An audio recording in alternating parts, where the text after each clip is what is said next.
This person had a passion for mathematics at a young age and dreamed of becoming a math professor, only for his dream to come true as he became the assistant professor of mathematics at the University of Chicago. But after the 2003 invasion of Iraq, he left this profession in order to become a community organizer, raising awareness for progressive ideas. Eventually, he ran for office himself, won, and as of 2011 has been in the Illinois State Legislature since. Now he's running for governor. Please welcome Illinois State Senator of the 9th District, Daniel Biss. Thank you, Mr. Biss. Hey, thanks for having me. No problem, no problem.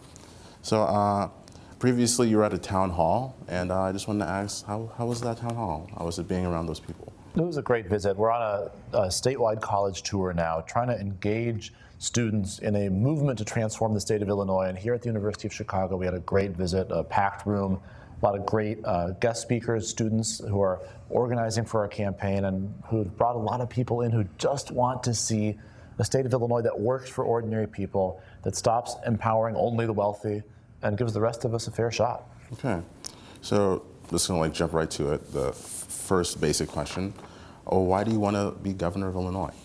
I think this is a completely unique moment for our state. We're suffering, of course. Bruce Rauner has failed as governor. The state went 2 years and 6 days with no budget, harming social services, harming universities and community colleges, harming the state's fiscal position.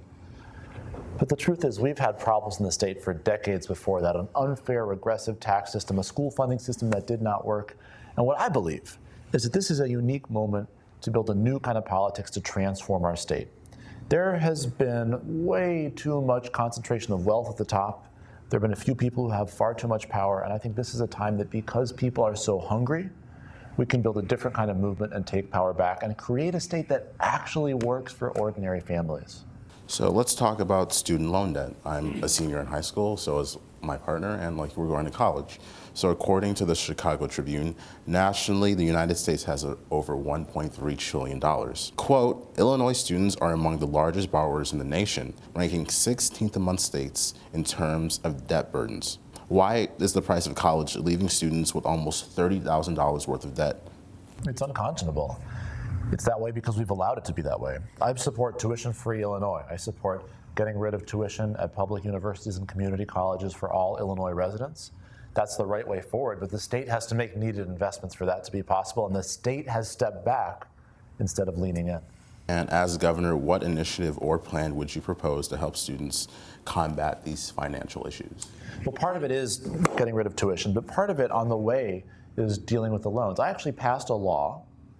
Governor Rauner vetoed it, but we overrode his veto is the good news, to give Illinois the strongest student loan bill of rights of any state in the country. That's important for students who are dealing with these out-of-state loan servicing companies that can be really predatory in their behavior.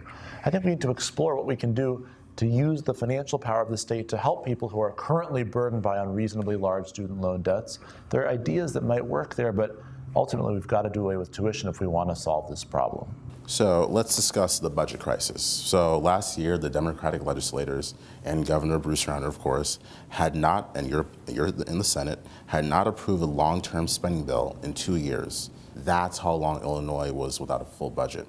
So as a result, Illinois was on the verge of becoming a state with junk credit rating, with $15 billion owed to unpaid bills and an estimated $251 billion in unfulfilled pensions for retired employees. So being a state senator yourself, why did it get to the point of just not being able to pass a full spending bill for 2 years?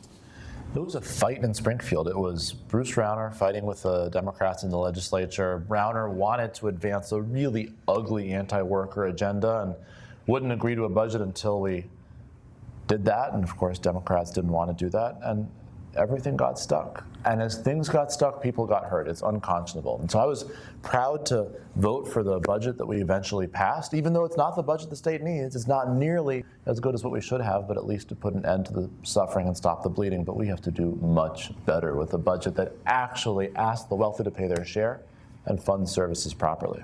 And as governor, if you were elected, how would you try to avoid this gridlock? Because at the end of the day, it's the people of Illinois who are bearing the costs of having social services shut down and employees unfortunately being laid off because we don't have a budget. How would you try to avoid such gridlock? You just have to be clear about your priorities. Bruce Rauner has not felt that having a budget was necessary, so he just was content not to.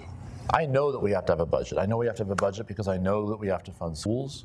I know that we have to have a budget because I know we have to fund social service programs. I know that we have to have a budget because our state grinds to a halt if we don't. And so I've got all kinds of things I want to see happen. And I got all kinds of things I'm going to work hard to persuade the legislature to do. But to shut down government and to go without a budget because the legislature can't agree with you on something different is just not the right way to run the government. So let's talk about healthcare.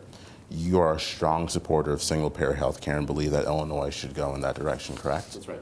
So why do you believe Illinois should implement single-payer universal healthcare and Medicare for all?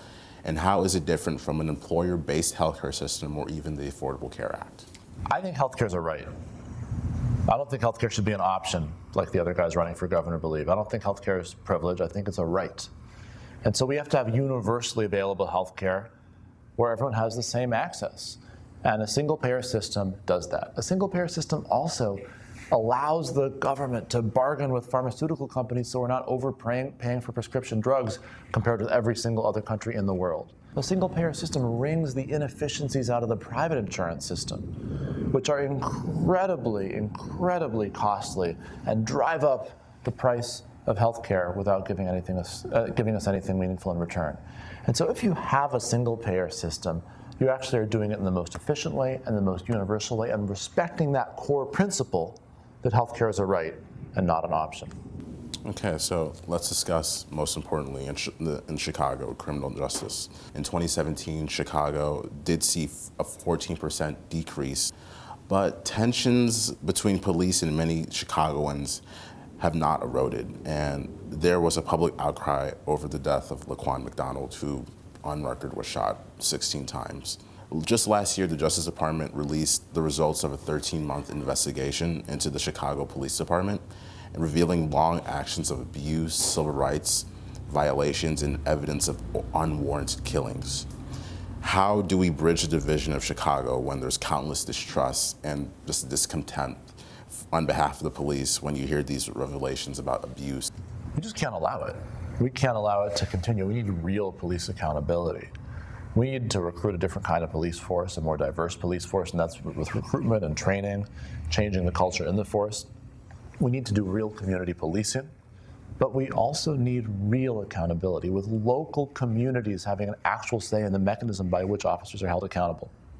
There's a kind of almost quasi-militarized relationship between police and certain communities, and that's just devastating to the communities in question, and we cannot allow that to continue. And the way to stop that is to have real neighborhood voices at the table in the accountability process. So, as governor, how would you try to work with the Chicago Police Department and citizens of Chicago to resolve some of these social issues? The governor's got a few tools, right? The governor can be a leader themselves, can be present, can participate in conversations and meetings, can set the tone, can change the culture. The governor also can be helpful in passing laws, and we need a new legal framework for police accountability. We need a new legal structure for actual citizen input into the accountability process, and I think we need the state government to lead the way in that regard, and so we need a governor to be leading as well.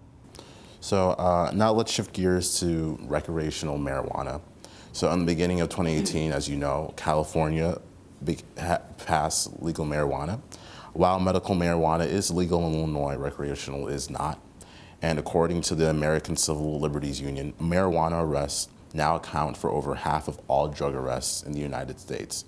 Of 8.2 million marijuana arrests between 2001 and 2010, 88% were for simply having marijuana. They also acknowledged that black and white people use marijuana at equal rates, but black people were 3.73 times more likely to be arrested than whites. Do you believe recreational marijuana should be legal in Illinois? Absolutely. I'm a co-sponsor of Senate Bill 316, which would legalize the recreational use of cannabis. And why do you think there's been so much racial imbalance in arrests over the past years? Oh, I think there's racial imbalance endemic to our policing. I think there is a completely different set of attitudes in affluent white communities as compared to communities of color. And I think that we should stop pretending that the problem can just solve itself. And that's part of why I support legalization of recreational use of cannabis. That instead of saying, oh, hopefully that disparity will go away, let's get rid of the source and actually legalize possession and use. Thank you, Senator Biss. So thank you for the interview, but let's have some fun. So I have a little some questions, some random questions that you can answer, just to just have just a little fun with this interview. So number one, who's your favorite superhero? I mean, I think I have to say Spider-Man, right? There's only one answer to this question. Number two, what's your favorite movie? So I will tell you, it has been a long time since I've been a regular moviegoer. I've got 2 small kids, and I am running for governor. But as someone with 2 small kids, I like the movies that I watch with them, and so these days it's been a lot of Harry Potter. What animal represents your personality? How about a gazelle? A gazelle. Interesting. Do you have a hidden talent, and if so, what is it? I mean, for a politician, I'm an unusually good juggler. Okay. Well, he's Illinois State Senator Daniel Biss, and he's running for governor. If you'd like to learn more about Senator Biss and his policies, you can go to his website, www.danielbiss.com, for more information. Remember, the Democratic gubernatorial primary is March 20th. If you haven't registered to vote, you can do so at your nearest DMV or register online on ova.elections.il.gov. Well, thank you, Senator Biss, for this interview. Thank you. Best of luck. Best of luck to primary day. I appreciate it. I enjoyed it very much. Thank you.